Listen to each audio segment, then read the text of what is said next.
This is a regular meeting of the City Council for the City of Southfield for July 18, 2016. Madam Clerk, would you please call the roll? Thank you. Mr. Brightwell? Here. Mr. Fracassi? Yes. Ms. Morris? Here. Mr. Mandelbaum? Here. Ms. Seymour is excused this evening. Mr. Cruz? Present. Mr. Frazier? Here. We have 6 members present. Thank you. Before we have the Pledge of Allegiance, we're going to have the posting of colors by the color guard. If you would do that, please. Detail, attention! Detail, carry colors. Forward, march.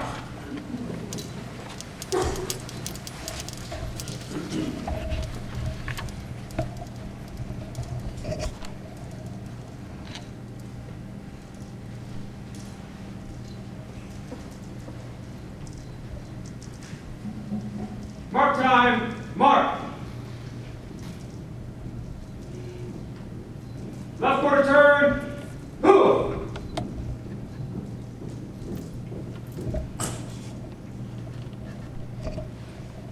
Present arms.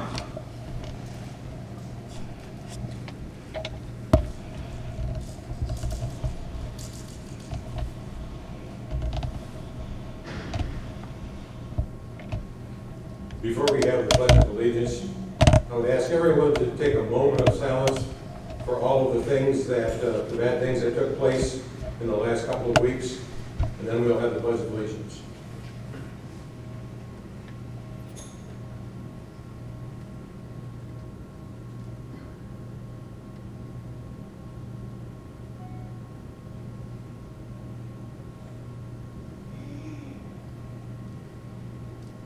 And now for the Pledge of Allegiance. I pledge allegiance to the flag of the United States of America and to the republic for which it stands, one nation, under God, indivisible, with liberty and justice for all. Detail, order, arms.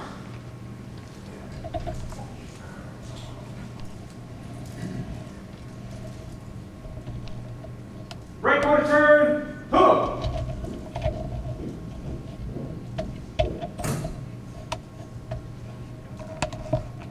Forward, march.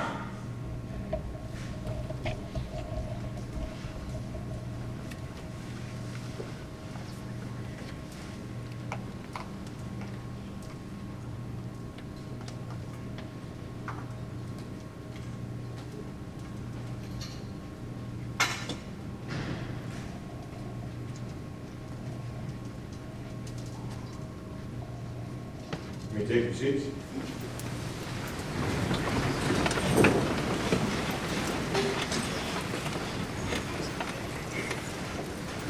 This evening we have a pretty active agenda, and the first item on our agenda this evening is the candlelight vigil. It's a presentation. Patricia Haney she's here. Would she come forward and make the presentation? I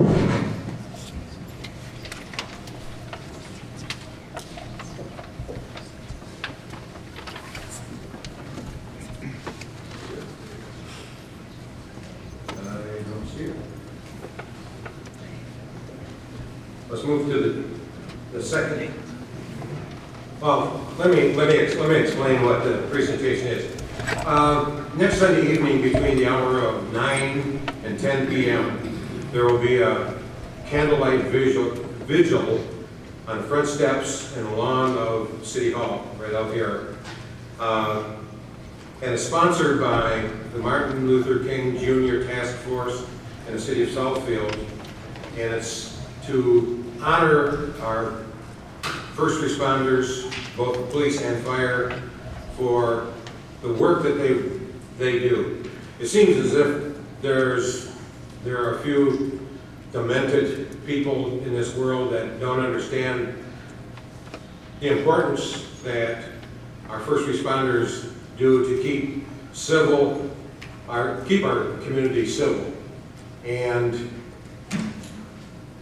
the Martin Luther King Jr. Task Force asked if they could honor those that put their life on the line every day and show our support for our police and fire in the city of Southfield. The city of Southfield is a pretty unique community.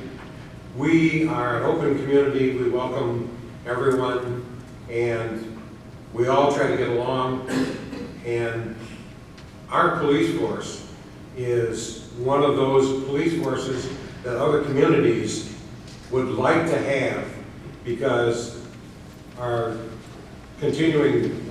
successive police chiefs have worked very hard for community policing, making sure that our residents are heard, the businesses are protected, and we get along. And the Martin Luther King Jr. Task Force wants to emphasize that. And it's next Sunday evening, July the 24th, between 9 and 10 o'clock on our front steps.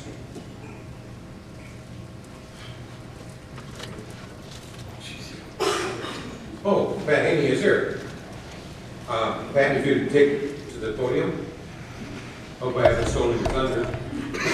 Thank you. I'm sorry it's always impossible to find a place to park around here.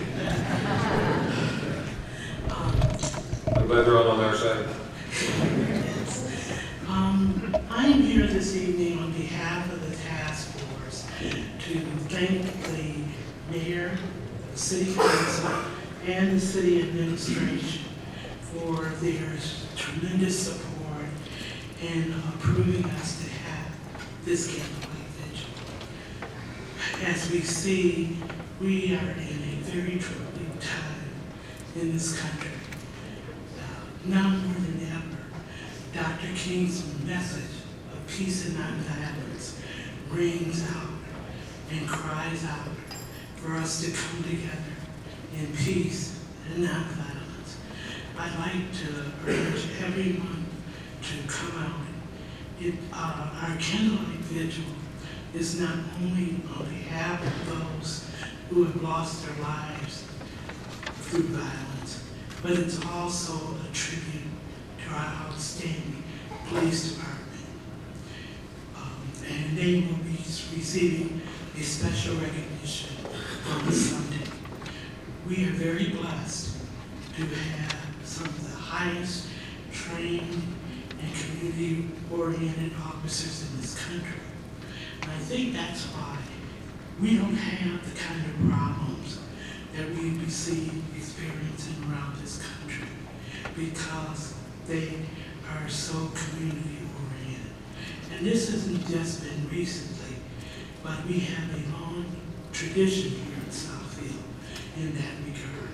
So again, like I said, we need to come together in the spirit of peace and brotherhood and look towards a solution so that we can get out of these terrible times.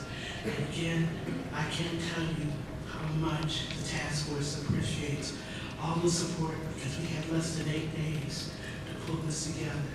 And thank you so much, all of you, for your kindness. Thank you.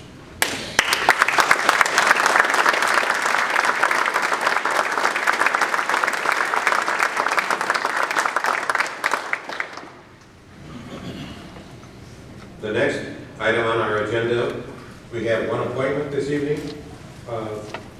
Mr. City Administrator, would you like to take that? Yes, Mr. President. As presented at last Monday's July 11th Committee of the Whole, I'm asking City Council to adopt a resolution appointing Johnny Menifee as our fire chief, as prescribed in the resolution attached in front of Council. The Administrator's Office, with the assistance of our Human Resource Department, completed a very comprehensive search. We didn't have to look too far. The best candidate was internal. I'm very pleased with that. And looking forward to having Johnny Menifee on board. A lot of ideas, a lot of energy, and will continue to provide the outstanding services that citizens of Southfield have come to accept and deserve. I need a motion, please. Mr. Chairman? Mr. Perkowski? Mr. Chairman, I move that the following resolution be approved, having the approval of new appointed fire chief by the administrator, Johnny Menifee, and be attached to the letter of July 18th and signed by the city administrator. Support. It's been moved by Mr. Perkowski and supported by almost everyone else. I give Mr. Cruz the credit for that we appoint Johnny Menifee as our fire chief with a recommended resolution, including his salary. Are we prepared to vote? All those in favor signify by saying aye. Aye. Opposed? It is carried. Madam Clerk, would you please swear in our new fire chief?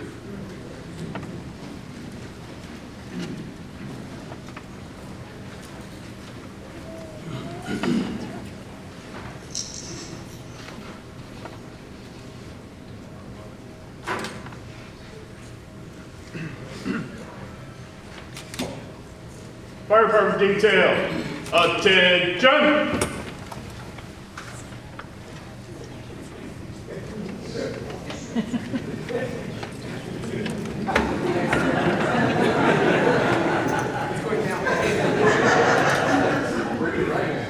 You raise your right hand, please. Do you hereby swear or affirm that you will support the Constitution of the United States, the Constitution of this state, and the Southfield City Charter, and that you will faithfully perform the duties as fire chief in and for the city of Southfield, county of Oakland, state of Michigan, according to the best of your ability? Thank you.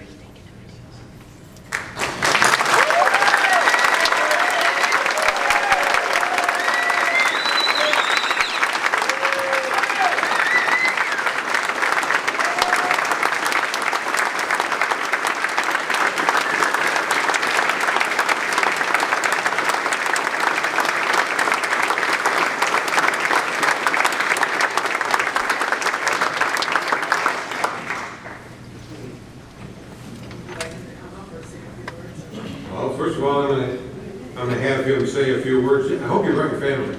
I'd like you to introduce your family. And my wife Paula, and then George Morgan, my oldest daughter Megan, my middle child Addison, my mother Diane, my father, and my stepmom here, Julia, got my grandmother over there.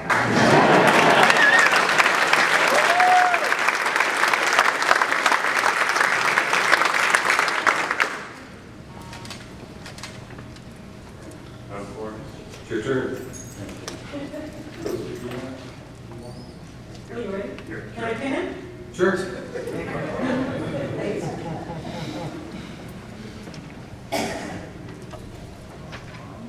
Fire Department detail, present arms.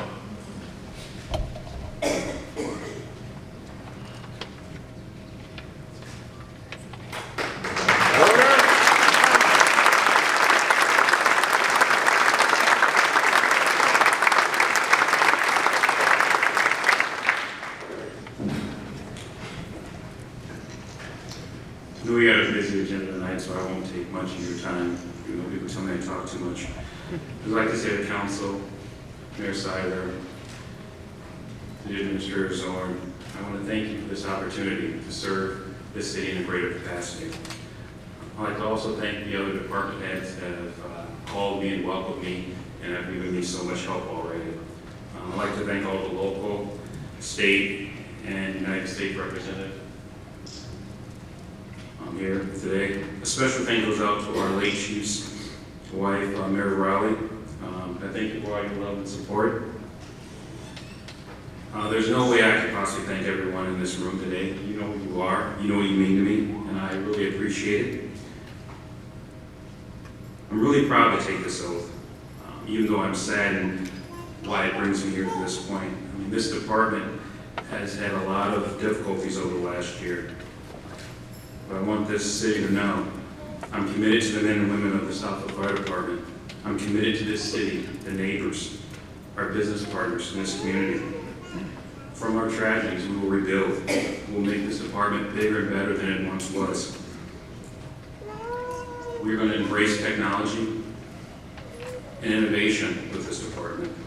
We're going to make it so attractive that people will love to live here, work here, play here, worship here, and do business here.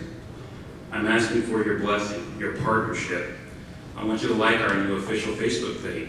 Send us tweets so we can talk to you. And more importantly, that you can talk to us. I want you to be our eyes, our ears, be our partners. Help this department be more sensitive to your needs, be stronger, be better. We are one community. I'm proud to wear this badge that represents this city and you.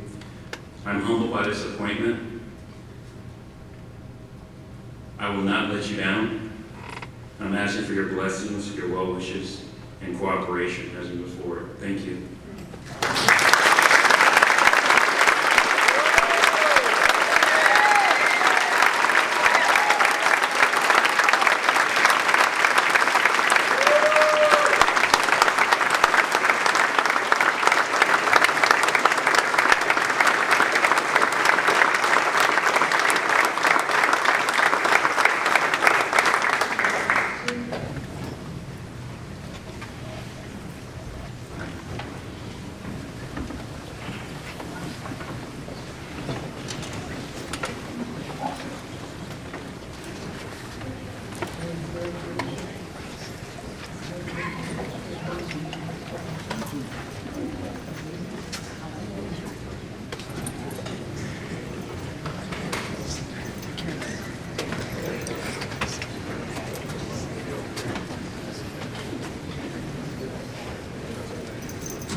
A proud moment for City of Southfield.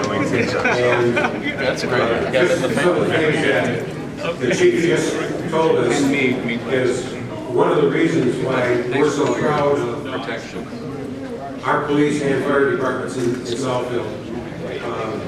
He's only been on the job 5 minutes and he's already improved the city of Southfield.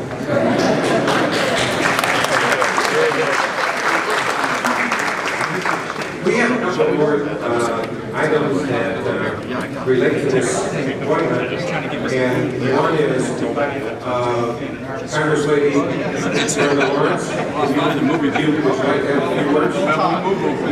How you doing? All right. Yeah, I'm all right. How about yourself? I want to say good evening to the mayor, to the city council, to this great city that I love and still live in. I just wanted to stop by today and exactly what you said, Mr. President.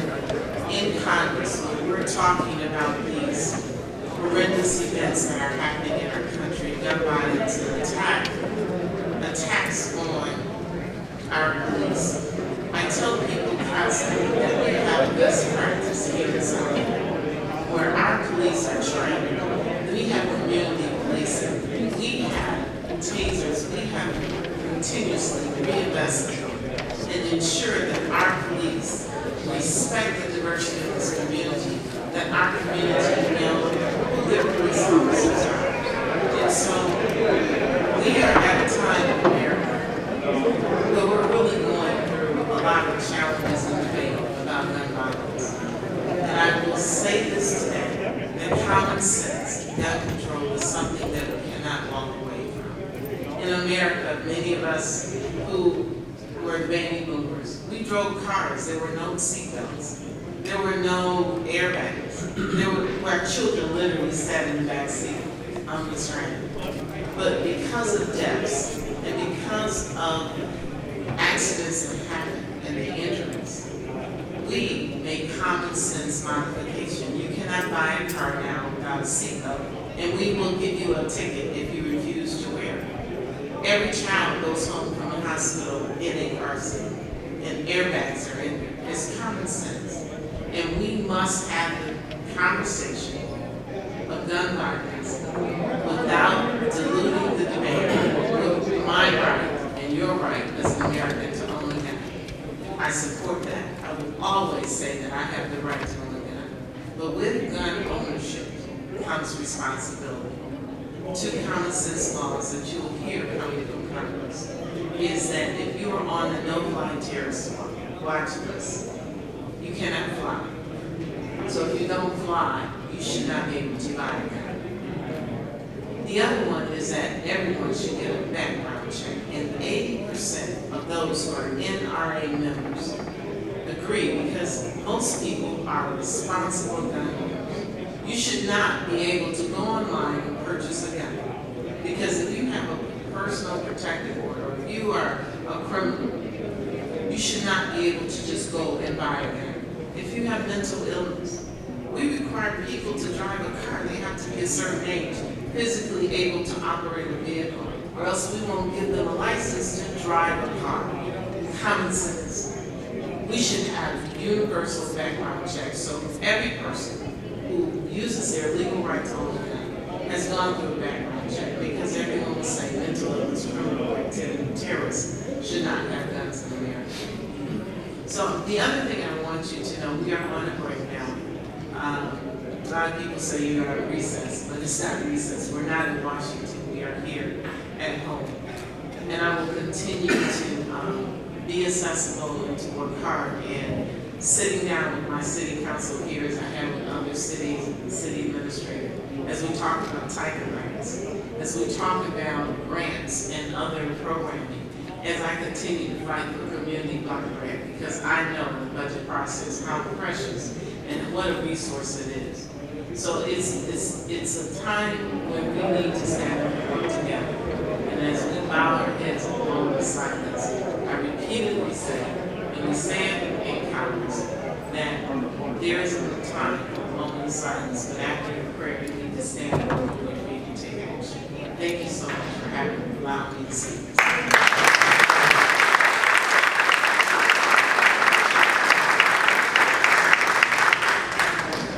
Also, Jason Hoskins is here to represent our state representative, Mr. Jeremy Moss, and he has a presentation for the new chief.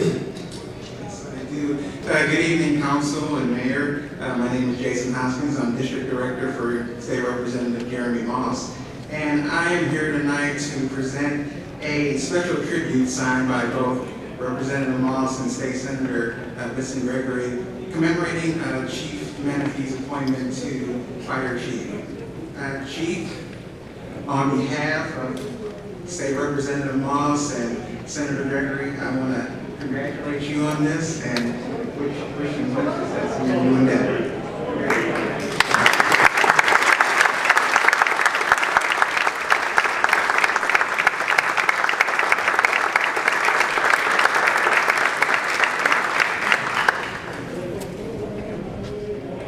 I too want to congratulate our new fire chief, which is the reason why I'm here tonight. I want you to know that your congressional presentation will bring you to be brought back at another time. But thank you for your service. Thank you for your beautiful family. We called 911 and we brought to the situation while we try to find safety to protect us. What your service to date has brought to the city has been phenomenal. I take you at your word, because I find you to be an honorable person, and you continue to serve and protect this city. And I just thank your family, because whenever you take over, they are there to support you. So thank you all for your sacrifice and giving us an amazing fight. Thank you.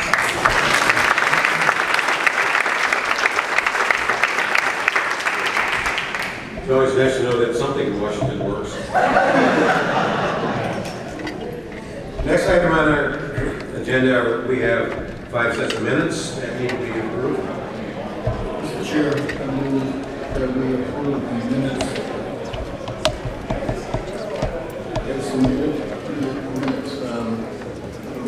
of May 23, 2016. Committee of the whole minutes of June 6, 2016. Committee of the whole meeting minutes of June 13, 2016. Committee of the whole meeting minutes of June 20, 2016. And the special budget adoption meeting minutes of June 20, 2016. It's been moved by Mr. Brightwell, supported by Mr. Cruz, that we approve the minutes as read. Are we prepared to vote? All those in favor, signify by saying aye. Aye. Opposed? It is carried. We have a fairly long consent agenda. And the first item on our consent agenda is to approve a contract for Auto Life, which has its audience, or its offices in the city of Southfield, and they wish to lease a piece of the vacant Northland parking lot and for purposes of performing a non-crash vehicle testing. They've agreed to pay us $8,500 per month for a total of $102,000 for the 12-month period. That's item A. Item B is traffic signal maintenance agreement with the Road Commission for Oakland County.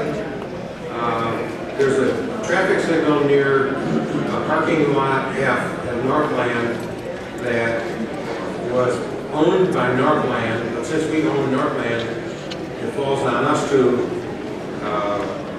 do the maintenance and upkeep on that light. It's city administrator, do you know the cost of the annual cost is that? I believe the annual cost is under $1,200. Ms. Schultz is here. Are you familiar with the cost of that light? That sounds right. Allison? Cost is $1,200 a year. $1,200 a year? Yes. Okay, thank you. The next item on the agenda is to receive a proposal for professional architectural services. We have several architectural firms that we have brought to the council. IBI Group of Southfield, Humble Rock and Clark of Bloomfield Hills, D. Clemente Siegel Design of Southfield, and Orchard Hills in McClement Incorporated of Livonia. The cost of these is covered in our budget, and it will be, the contract will be effective for a 2-year period, beginning July the 19th, 2016, with options to extend for 2 additional 1-year periods. Consent agenda item D is acceptance of an art donation by John Pyatt, and Mr. Pyatt is a local artist and sculptor, and he was a retired Macomb Community College art professor and a 35-year resident of Southfield. He has some other artworks that he has displayed around the metro area, and he'd like to donate this one to the city of Southfield, and we have asked our art commission to handle the placement of that in a place that's acceptable to the artist. The next item E, is the Southfield Police Department Courts and Law Enforcement Management Information System, which is CLEMIS. There's a reimbursement from CLEMIS. As people ask for reports out of Oakland County, they have a fee that they pay for.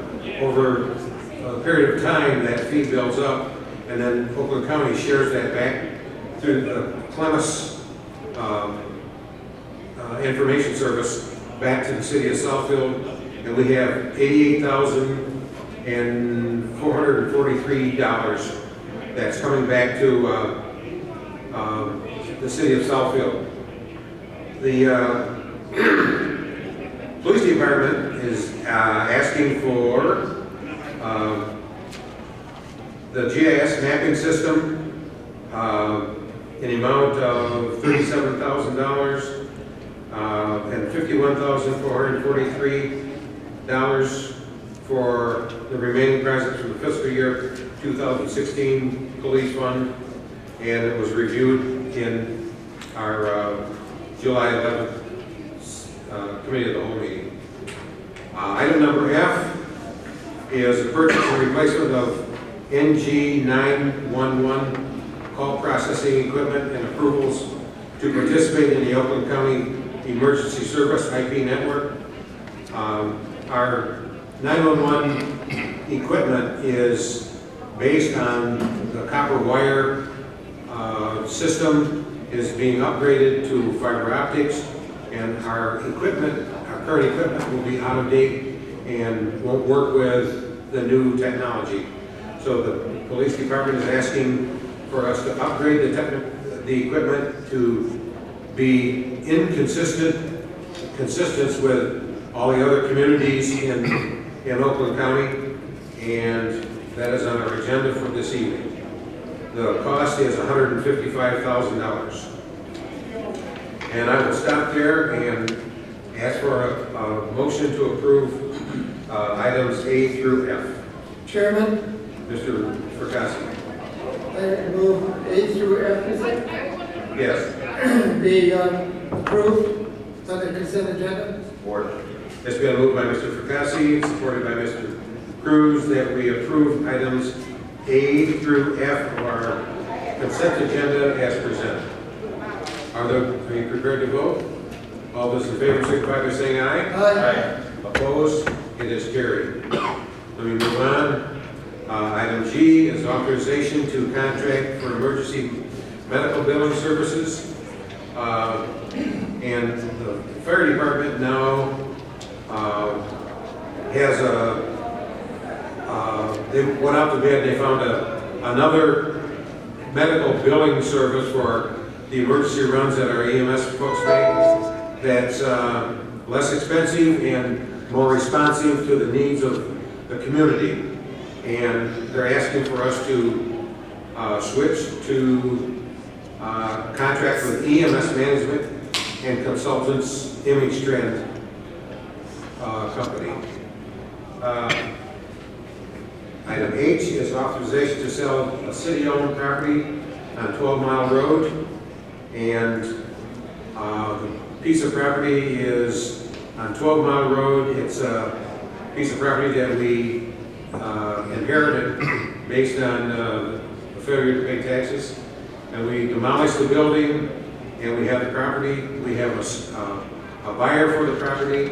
They're willing to pay us $221,500. So that's on our agenda for this evening. Item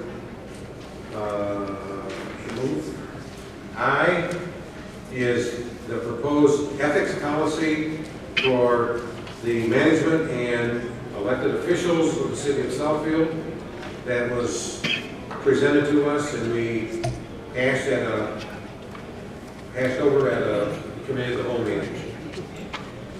Item J is the receipt of bids on Section 28, water main and road rehabilitation, and that is for the total of $4,120,750. $4,120,750. And that concludes our consent agenda. So I need a motion for those items G, H, I, and J. Mr. President, I'd like to respectfully that we approve consent agenda items G, H, I, and J. Support. It's been moved by Mr. Cruz, supported by Mr. Mandelbaum. All those in favor signify by saying aye. Aye. Opposed? It is carried. The next item we have on our agenda is a public hearing. And I will turn that over to our city planner. Good evening, through Council President. Our first and only public hearing tonight is GP 1295-P, which is a zoning ordinance text amendment to amend Title V zoning and planning, Chapter 45 zoning of the Code of the City of Southfield by deleting sections 5.28, outside storage of Article 4 general provisions, and inserting in lieu thereof new section 5.28, outside storage of Article 4 general provisions, and by deleting section 5.183, uses permitted, section 5.184, uses prohibited, and section 5.185, uses permitted as a special use of Article 20 industrial districts, and insert in lieu thereof new sections 5.183, uses permitted, section 5.184, uses prohibited, and section 5.185, uses permitted subject to special approval of Article 20 industrial districts. This item came before council study session last week. I have a brief PowerPoint presentation just to do an executive summary before you go to public hearing, and I'd be happy to answer any questions the council may have after that time.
Okay, well, there's a little prompt up there, but I'll go ahead anyways. There we go. Why update city requirements? First and foremost is to clarify the outside storage requirements, provide for height limitation of stored items, provide for increased screen wall heights as an option. Also, industrial zones of today are much different than they were 50 years ago. They're more technology and research based. We rarely see smokestacks with the black smoke.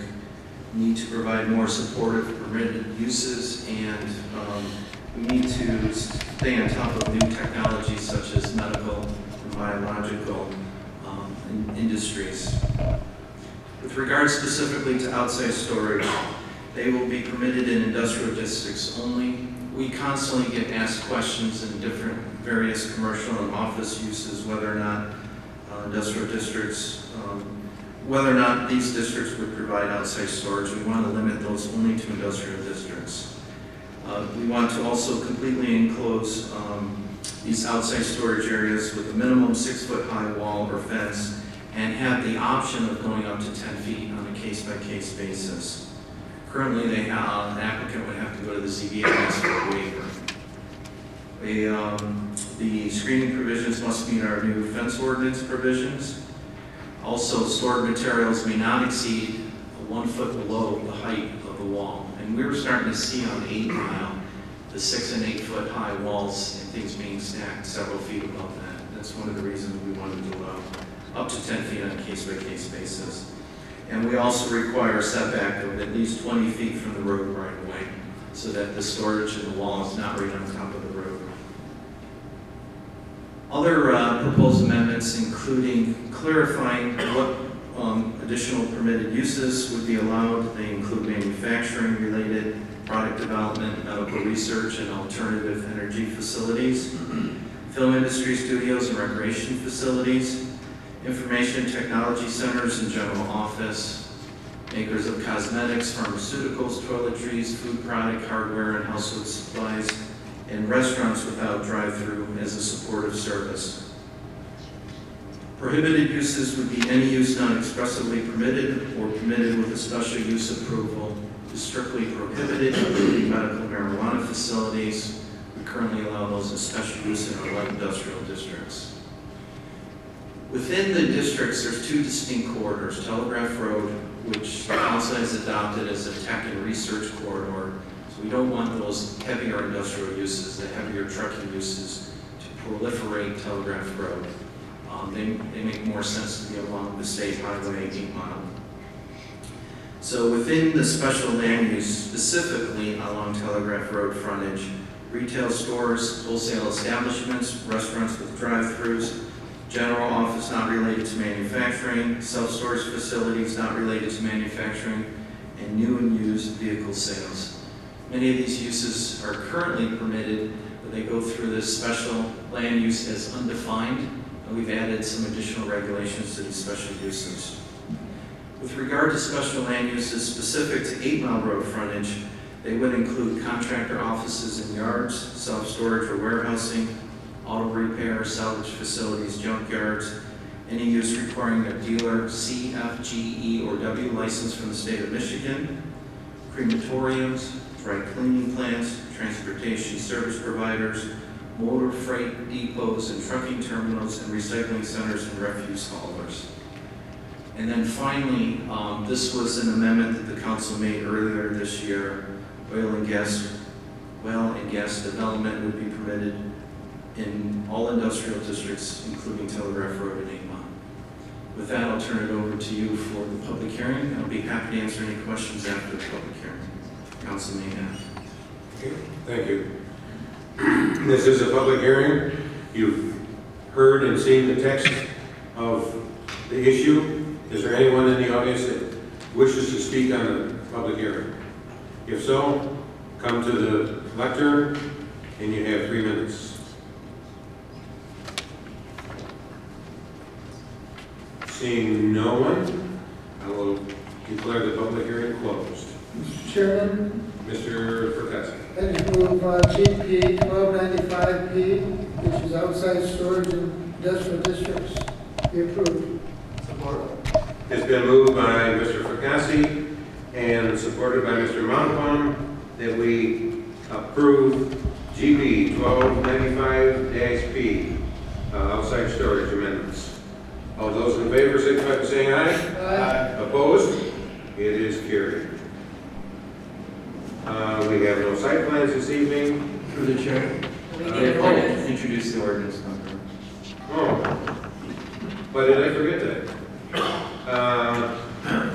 Madam Clerk. 1664. 1564? 1664. 1664. Correct. I need a motion to introduce ordinance number 1664. I move that we introduce ordinance number 1664. Support. It's been moved by Aaron Mendelbaum and supported by Mr. Brightwell that we introduce ordinance number 1664. Is there any discussion? All those in favor signify by saying aye. Aye. Opposed? It is carried.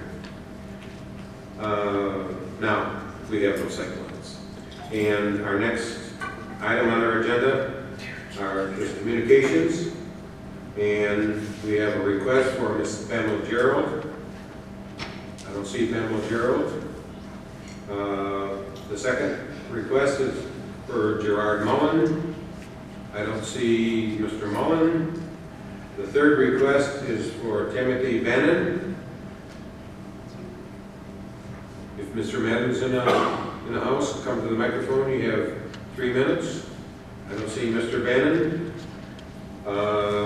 Let's move on to the council portion. We have travel expense for Mr. Perkowski for mileage to the Korean Chamber of Commerce in Oxford, Michigan. Is there a motion? So moved. Support.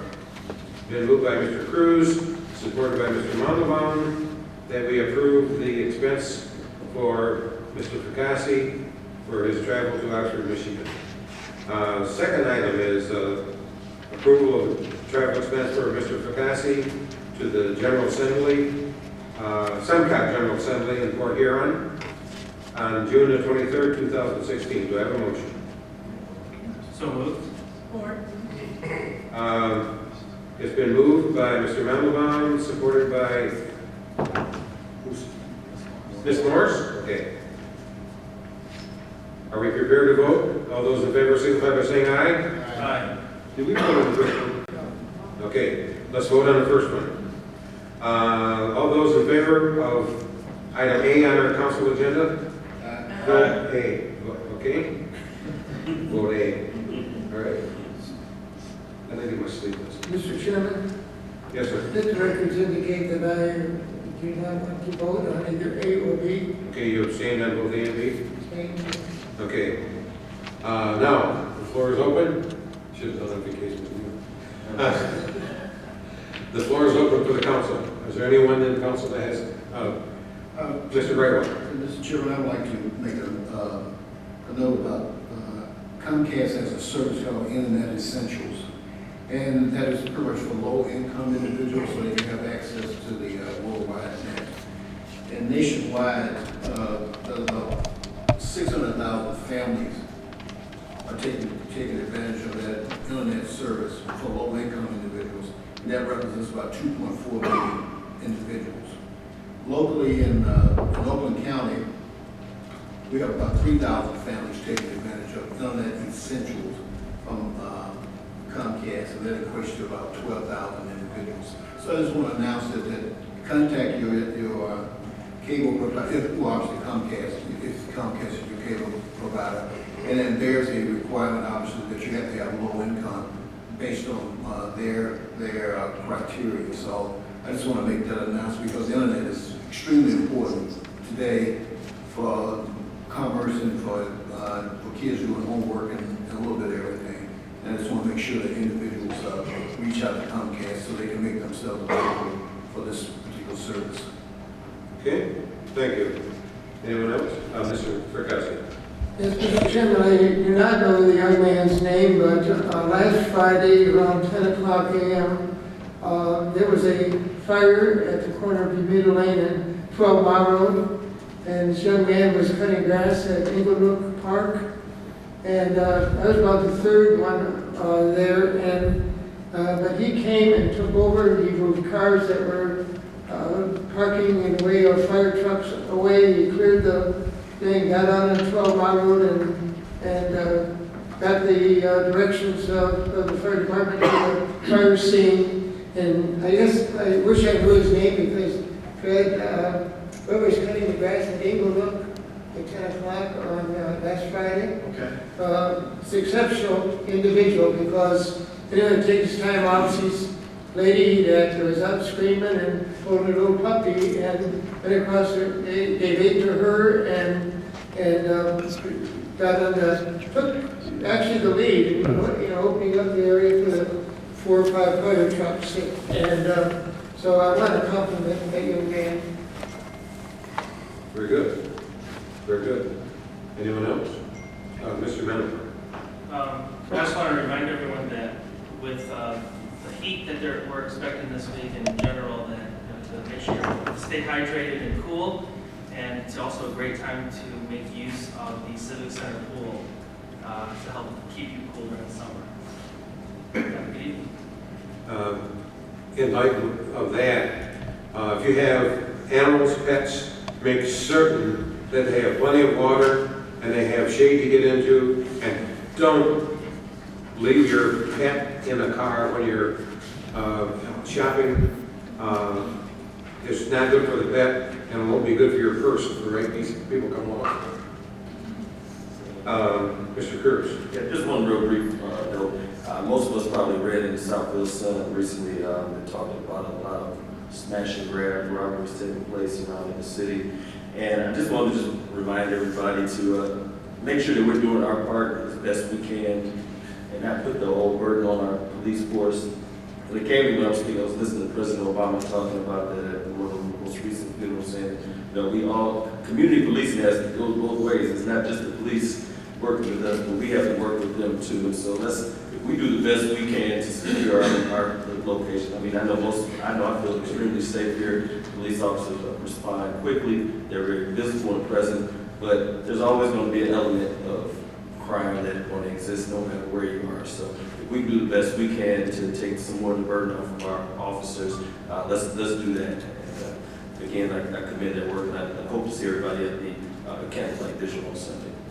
Yeah, what you just said, also the community policing is you should be alert of your surroundings wherever you are.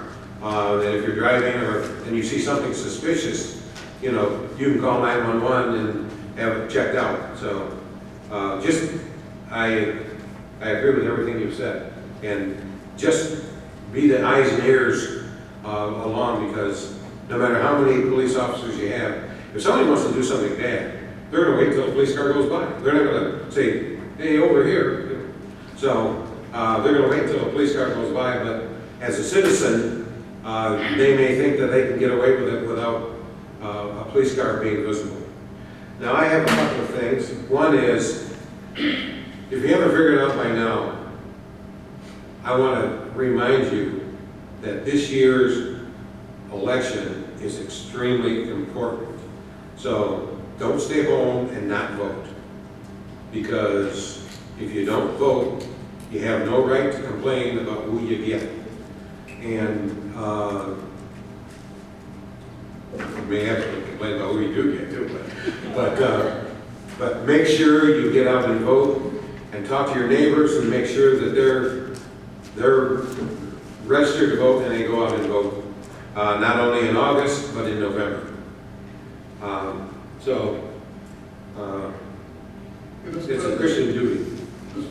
President, I ran across a quote that falls right in line with what you just said, and I think it'll reinforce what you said.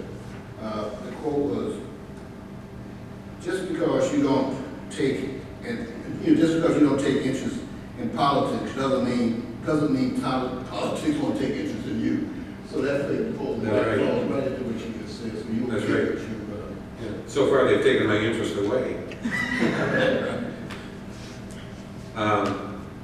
The other item that I'd like to bring before the City Council, and that is the Southfield Public Schools School Board is scheduling a meeting on August the 5th, I think it is. August 9th at 5:30. It's Tuesday, August the 9th at 5:30 at the JWE Administration Building. And they're asking the Southfield City Council, the Lathrop Village City Council, and the Southfield School Board to meet together in a joint meeting so they can talk about district and city initiatives. And State Representative Jeremy Moss will also be there to present a legislative update. So mark on your calendar, August the 9th at 5:30 p.m. the JWE building. Mr. President, are we scheduling that as a council meeting? We're going to have a quorum of council? I guess we better do that because it's more than a casual meeting. Right, I mean, you're going to deliberate and discuss issues, and so definitely. And if I could add, you're scheduling a meeting the night before also. Pardon me? We're scheduling a meeting the night before. Yes. Further on this agenda, so. Okay, I need a motion to schedule a meeting for August the 9th, beginning at 5:30 p.m. with the Southfield Public School System and the Lathrop Village City Council at the JWE building, their administration building on Southfield and at Southfield Public Schools. So moved. Support. It's been moved by Mr. Cruz, supported by Mr. Mandelbaum, that we schedule a meeting for Tuesday, August the 9th at 5:30 p.m. at the JWE Administration Building on the grounds of the Southfield High School. Is there any discussion? All those in favor signify by saying aye. Aye. Opposed? It is carried. And thank you for the guidance. Is there anything else to come before the council? Mr. Chairman? Yes, sir. I'd like to send the administrator the letter that's been forged from Timothy banning regarding Melrose.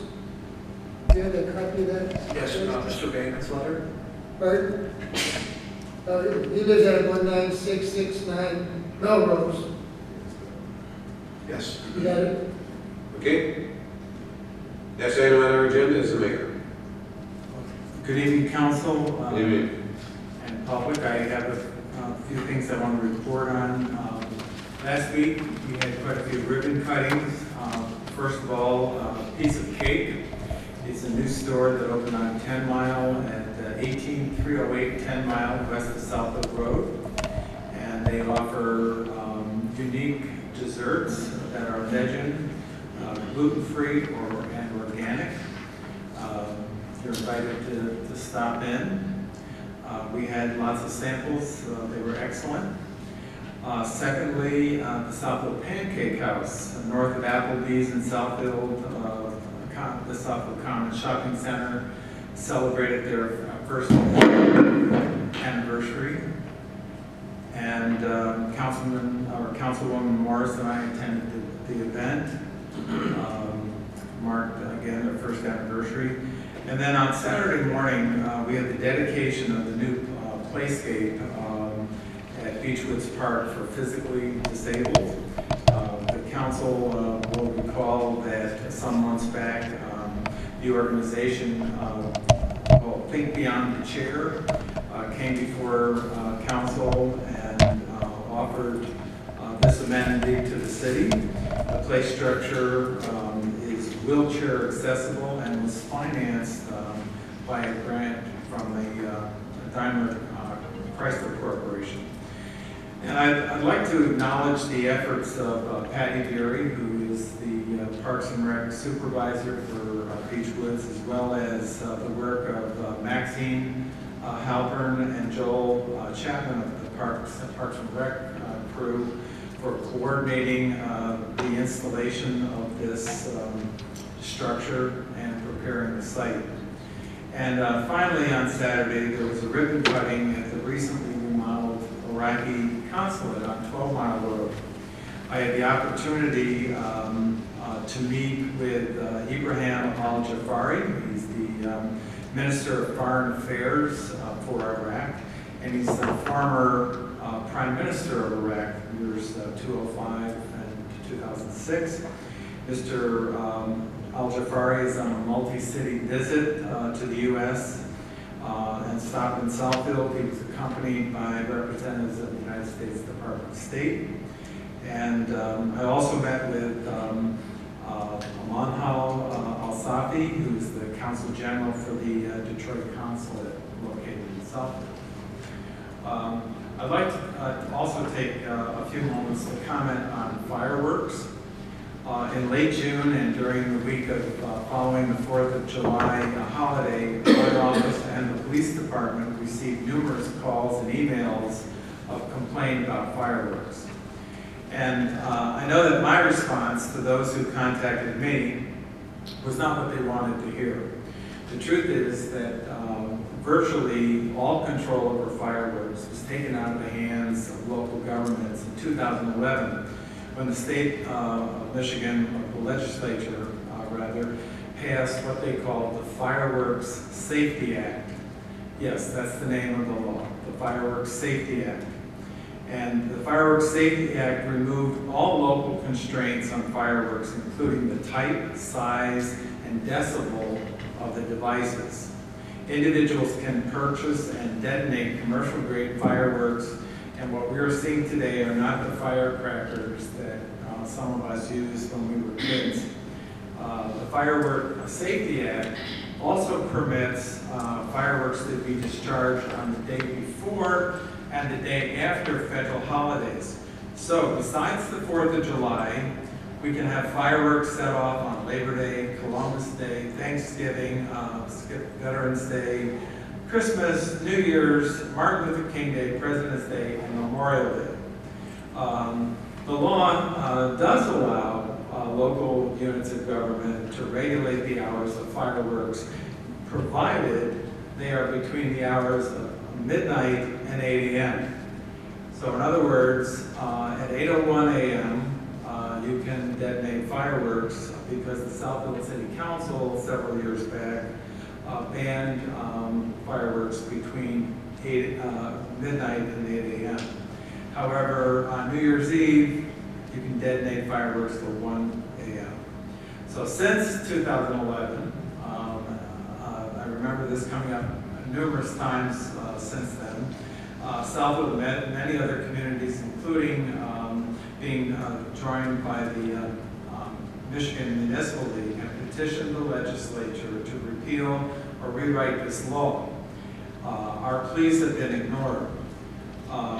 However, last week, the one day last week that the Michigan legislature met, Representative Jeff Farrington of Utica has introduced a bill that would grant local governments permission to ban consumer-grade fireworks in densely populated areas. However, we don't know at this point what's the definition of densely populated. We can hope that this bill gains some traction in the State House. I can't say that I'm overly optimistic, as all other attempts to reverse the Fireworks Safety Act have failed. Nonetheless, I would like to refer this to the Council's Legislative Committee for review and hopefully some support, anything to change the current free-for-all that we're experiencing with fireworks. That ends my report. Okay. And, Thank you, Mr. Mayor. I actually got some calls and letters on that as well, and was intended to talk with Ms. Morris and Ms. Brightwell or the legislature with me, as we have a few other things we want to bring up too, but that definitely has come up a number of times, so we'll definitely take a look at it. Thank you. Do what we can to keep pushing forward. thank you. Next item on our agenda is administration. Yes, Mr. President. I am requesting that council authorize an additional one-year contract extension to Plant Brand, the city's auditors, for professional auditing services for the fiscal year ending June 30th, 2016, and an amount not to exceed $189,536. And then an additional $7,000 to also document key financial processes and procedures in the Office of Management and Budget Fiscal Services. Plant Brand has been our auditor since 2006. They've agreed to keep their rates flat during this period. Lynn Roberts, our Director of Fiscal Services, is here if there's any questions, as well as Alicia Davis-Watkins from Plant Brand, who's part of the Plant Brand audit team, is also here if council has any questions. Are there any questions? Mr. President, I move that we support the extension of the audit service contract for Plant Brand. It's been moved by Mr. Cruz and supported by Mr. Brightwell, that we extend the audit service contract for Plant Brand for $189,536 with budget fiscal services for an additional not to exceed $7,000. Is there any discussion? All those in favor signify by saying aye. Aye. Opposed? It is carried.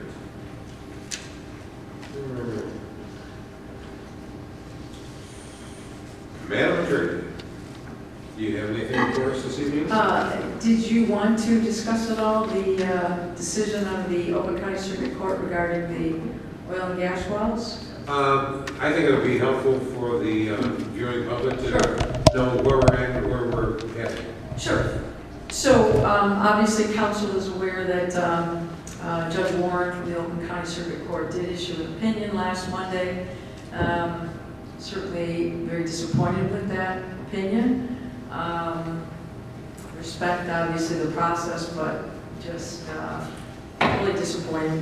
In essence, Judge Warren decided that the Natural Resource and Environmental Protection Act, Part 615, which gives the supervisor of wells various powers when it comes to oil and gas drilling operations, basically that language, which does not say the word exclusive anywhere in it, But the judge believed that that's inherent, that exclusive jurisdiction was given to the state supervisor of wells, and that preempts the city's ability to pass any type of regulation, including zoning.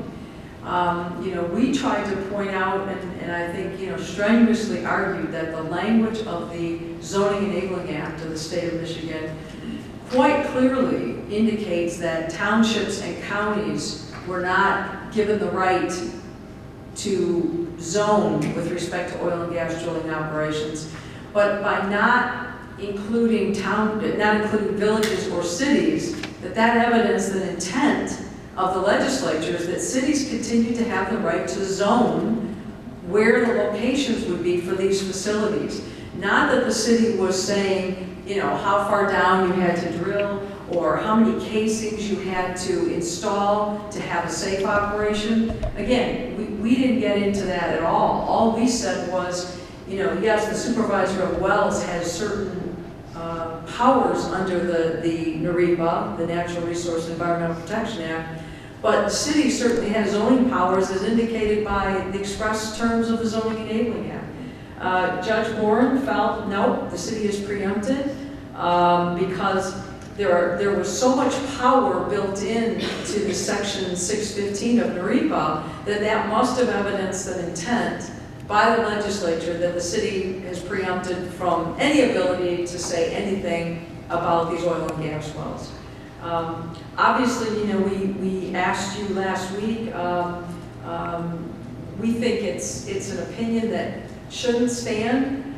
I think every city in the state of Michigan should be concerned because in essence now the state will be in a position, the supervisor of wells, to say where these things are located, and I guess if it's in someone's backyard or someone's in a school, apparently the cities have no option and no power to do anything about it. So we intend, and I know the council did approve us moving forward with an appeal, and that certainly is in the process. One of the court rules provide that there's an automatic stay in effect up until the time that the city has the right to appeal. That's that 21-day period. We've already begun that process. After the 21 days, then you have to ask the trial court to extend the stay during the appeal. So we will have to ask Judge Warren to do that. If Judge Warren does not agree to extend the stay, we have the right to ask the Court of Appeals to extend the stay during the course of the appeal. So all of those things will be certainly pursued, as will the appeal. And we intend to see where the MML is, other cities, the MMRMA, to see what kind of joint coalitions we can put together. Because again, this kind of a decision is something that I think to let stand brings into question every city. And I think that that hopefully there will be some consolidation of efforts here in terms of this appeal. So that's where we are. Again, right now we are in the automatic 21-day stay period, and we certainly will be pursuing getting the stay during the appeal. Okay. Any other comments? The only comment that I have to make is I didn't get a warm and fuzzy feeling about his new appointment to the DEQ. The woman that he appointed as the head of the DEQ. That I wasn't aware of, so. She was the one that worked on the settlement of the oil spill in Louisiana. Oh, so, yeah. She worked 20 years for oil companies. So. Yeah, so that's what we're up against. She has to be approved by the Senate. That's his nomination. Thank you very much, Madam Attorney. Clerk, we have expense statement. I need a motion to approve the. It's been moved by Mr. Cassie, supported by Mr. Brightwell, that we approve the travel expense for Ms. Banks for the conference in Lansing. All those in favor signify by saying aye. Aye. Opposed? It's carried. We need to schedule a regular meeting conducted as a committee of the whole for Monday, August the 8th at 6 p.m. So moved. It's been moved by Mr. Montalban, supported by, Ms. Morris. Okay, that we approve the meeting conducted as committee of the whole for August the 8th, 2016 at 6 p.m. All those in favor signify by saying aye. Aye. Opposed? It is carried. Council President, Yes, sir. if I could. Ma'am. Thank you. Boy, I'm having a bad night tonight, so. It's okay, I know what you know. I'd like to say a few words about the up-and-coming election, please. Yes. Since this is our last meeting before the August 2nd election, I want to remind everyone, reiterate, please get out and vote. And the primary election is probably one of the most important elections of the election season, because if you do not get out and vote, and if your candidate of choice does not make it through the primary, you will not be able to vote for them in the general election on November 8th. The polls will open at 7 o'clock in the morning. They close at 8 o'clock at night. We will be open the Saturday prior to the election for anyone needing an absentee ballot. Our office hours will be open from 9 a.m. to 2 p.m. If anyone wants to know what is on your ballot, you can go to our website, www.cityofsouthfield.com.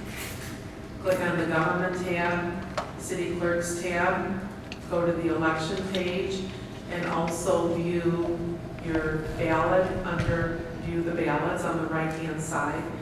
Also, I encourage everyone to please double-check what precinct you vote in. There seemed to be some confusion in March because we now have 2 precincts at every location. We have not combined them like we have in the previous years. People were confused, which line do I go into? All of that information, again, is online. You can enter your name and address, and it will tell you the exact location of your precinct, how to get there. And this is not only for anyone in the city of Southfield, but also for the whole state of Michigan. If you have any questions, please call our office. In addition to the regular races, there is a judicial race, and there is a proposal for the zoo, as well as our precinct delegates. And one final note on the election, please remember you cannot cross over and split your ticket. In this election only, you have to vote straight Democrat or straight Republican. If you cross over, your ballot will become null and void. So please make sure you read the directions, contact the precinct workers or our office if you have any questions. Thank you. And you have to vote each item. There's no. Well, yes, in this, we've always had to vote each item in this primary, but the primary election, people get confused because they think that they can vote for a Democratic candidate and a Republican candidate, and it will completely void your section in the partisan section of the ballot. There's 3 sections. There's a Republican section, a Democratic section, and then the nonpartisan section. So again, you have to vote either straight Republican or straight Democrat, and then go to the last column and vote for the nonpartisan section. Turn your ballot over for the precinct delegates. Yeah. Make sure you, just a reminder, make sure you vote all the way to the end, because actually the folks that are closer to the end have more impact on your life than the ones that are on the front end of the ballot. This is good. Mr. Brightwell. Yeah, Mr. Banks, I have a question. Yes. I've been asked this several times, and I gave my answer, but I think it would be official to get it from you. A couple of voters mentioned to me they thought we did not have primaries anymore, and I understand, but could you explain why this is a primary at this time where we voted last year not to have primaries anymore? Right. The amendment that council approved last year was for city elections only. The even year elections are all state elections. So the city of Southfield has not eliminated state elections. We've only eliminated primaries and city elections only. The only time we have a city election is in an odd year. So next year, we will not have a primary, we will have a general. But in 2018, there will be a primary and a general. So every other year, there's a primary. So only for city elections that we will not have a primary. That's correct. City elections only, there is not a primary election. Okay, is there anything else to come before the council this evening? Seeing no more new business, meeting is adjourned.